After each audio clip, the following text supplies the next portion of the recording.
Olá pessoal, bem-vindos mais uma vez ao meu canal. Hoje a gente vai falar sobre esse assunto meio chato aí, que é sobre não venha para Portugal. E aí eu vou dizer para vocês, relacionados, claro, a 3 situações que vem acontecendo e serve realmente de alerta para as pessoas que estão fazendo esse planejamento para vir para cá. Bom, a primeira situação é a respeito da promessa de emprego sem o contrato formal, né? Muitas pessoas têm me procurado falando o seguinte: Simone, eu tenho uma empresa que tem falado comigo, eu já tô eu tô muito familiarizada com essa empresa, eu falo com eles quase todos os dias e eles me prometeram que assim que eu pisar em Portugal, eles vão me conseguir o contrato de trabalho e eu vou me legalizar estando em Portugal. Primeiro, gente, tome muito cuidado com esse tipo de promessa, tá? Porque o que acontece? Isso pode ser realmente uma grande cilada. E aí eu não tô falando de empresas que são geridas por portugueses ou por brasileiros ou por qualquer outra nacionalidade. Eu tô falando do caráter mesmo da pessoa, de oferecer uma coisa que, na verdade, quando a pessoa chegar aqui vai ser uma coisa totalmente diferente ou às vezes nem vai contratar. Tá? Porque pode acontecer exatamente isso. Se a empresa realmente gosta do teu perfil profissional e gosta do teu trabalho, do que você apresentou dentro do seu currículo, exija realmente que a empresa, né, te envie um contrato de trabalho e que, diga-se de passagem, é importante até que um advogado ou alguém que tenha uma experiência dentro dessa área, né, de contratação, de repente até mesmo uma empresa de RH, de recrutamento, possa avaliar esse documento para vocês, porque isso pode ser também um documento falso, um documento que não existe. Então, quais os riscos desse tipo de oferta de emprego sem formalização? Primeiro, essa empresa pode sim vir a te contratar, mas ela pode vir a te contratar de uma maneira meio que escrava, né? Ela pode te pagar menos do que o mercado oferece, ela pode não te oferecer de fato esse contrato de trabalho assim que você chegue aqui, porque ela não quer se comprometer, porque as leis trabalhistas aqui são muito duras e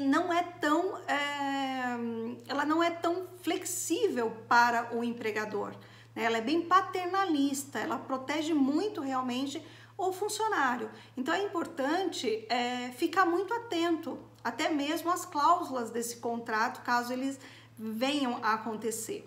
Então ela pode, como eu tinha dito, pagar menos, ela pode, de repente você chega, começa a trabalhar 2, 3, 4, 5 meses e esse contrato não chegar tão rápido assim quanto você imaginava. Ou então ela pode contratar, nesse meio tempo que você ainda não chegou aqui, ela pode contratar uma outra pessoa e você ficar sem o seu trabalho que você estava, né, confiante de que ia realmente acontecer. E uma coisa que é mais importante ainda, segundo a nova lei de imigração, que começou agora no dia 1º de outubro de 2018, a legalização, ou seja, essa manifestação de interesse em ter a residência aqui através de contrato de trabalho, ela modificou, ela teve uma modificação muito grande, que foi o seguinte: você só pode fazer essa solicitação a partir do dia 1º de outubro se você estiver recolhendo segurança social no país durante 12 meses. Então, por mais que você tenha essa proposta maravilhosa de emprego, você só vai conseguir o seu título de residência depois de 1 ano de contrato de trabalho efetivo. Ou seja, se você começar a trabalhar nessa empresa e por um acaso essa empresa demorar 3 meses para te dar esse contrato, ou seja, de começar a recolher segurança social, que, diga-se de passagem, é oneroso para a empresa, então por isso que às vezes elas demoram para fazer esse contrato de trabalho, você vai começar a contar esses 12 meses só a partir desse contrato de trabalho. Então não é a forma ideal de vir para Portugal, gente. Isso é um alerta que a gente dá. Eu já vejo sinais de outros colegas, né, youtubers, falando a respeito disso, porque realmente é uma coisa que tem acontecido com muita frequência. É um risco enorme e que não vale a pena correr esse risco, chegar aqui às vezes com pouco dinheiro, com economias ali que juntou para poder começar essa vida e ter que voltar para trás porque não conseguiu o que foi prometido. A segunda situação, gente, é a tal da carta convite. Muita gente, eu vejo assim, eu vejo, pasmem, eu já vi gente vendendo carta convite. Né? Você paga, sei lá, 150 euros e a pessoa te manda uma carta convite. Muito bem. Parece uma situação que vai resolver o seu problema. Mas eu vou contar uma coisa para você que talvez você não saiba a respeito da carta convite. Não é uma garantia de que você vai entrar no país de forma facilitada. Muito pelo contrário. A única finalidade da carta convite é excluir a necessidade da reserva em hotel.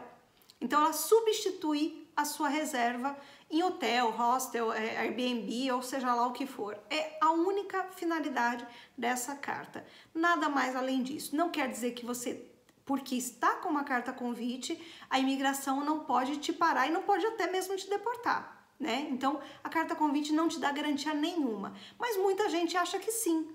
E aí acaba entrando nessas ciladas também, de repente até comprar uma carta convite, uma coisa absurda, mas acaba, né, comprando essa carta convite achando que vai ter uma facilitação nessa entrada. E aí o que vem acontecer se por um acaso a imigração pegar aquela carta convite e falar assim, pera um pouquinho, deixa eu ligar para essa pessoa que vai se responsabilizar por você. E muitas das vezes, principalmente esses que dão essas cartas convites, sequer atendem a ligação da imigração, sequer diz, se por um acaso atender, diz que te conhece.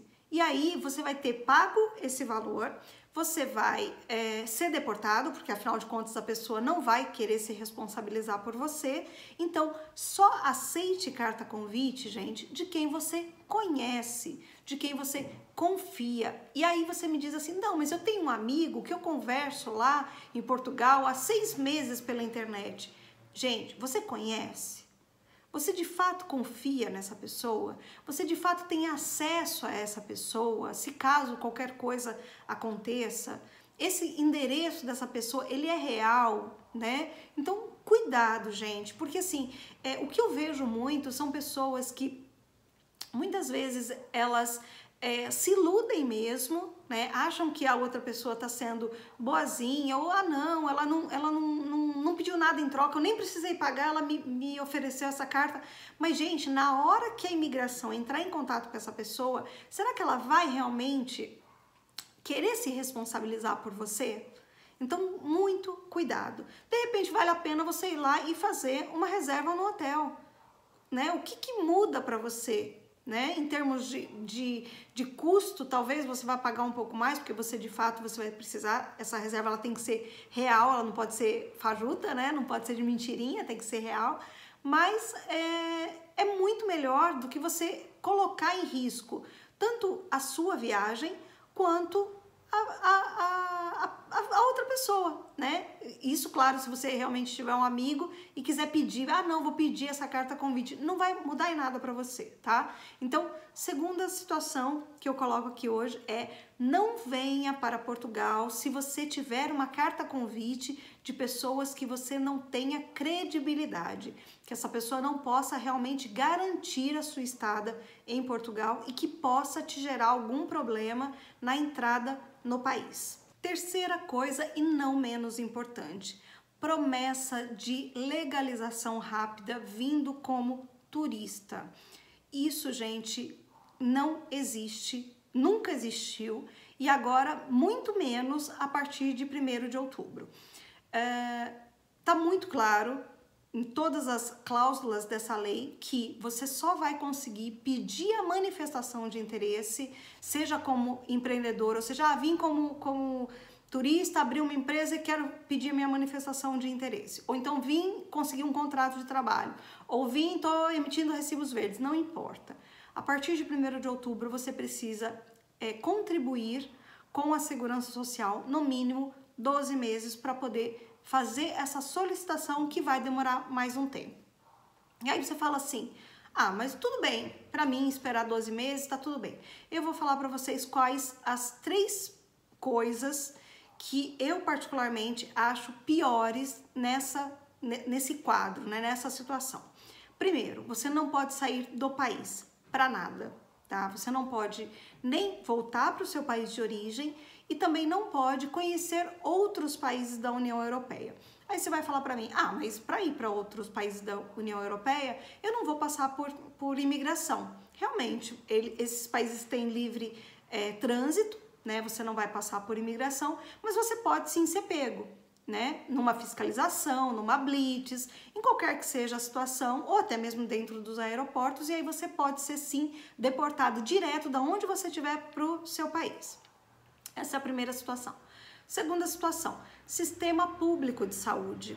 Uma vez que você não tem o título de residência, você vai poder usar o PB4 por um determinado tempo, mas o PB4 ele te dá a possibilidade de atendimento somente em caso de urgência e emergência.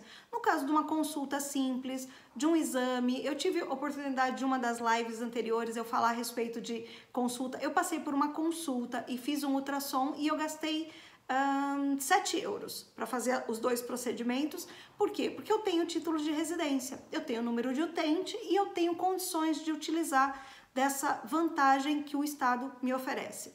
E a terceira coisa que eu acho que também interfere muito é a questão de não poder conduzir. Você não pode dirigir depois de 6 meses estando em Portugal com habilitação brasileira. Você só vai poder utilizar nos 6 primeiros meses e depois só se você tiver o título de residência para poder transferir, né? Ou seja, trocar, né? Na verdade não é transferir, você troca a sua habilitação brasileira pela habilitação portuguesa. Então isso você também só consegue fazer se você tiver o seu título de residência. E tantas outras mais, como por exemplo, você ter o seu cartão cidadão e ter condições de ter outras vantagens, né, comerciais através desse cartão cidadão. Você também só pode ter se você tiver legalizado no país, e tantas outras situações que só te permitem se você estiver legal dentro de Portugal.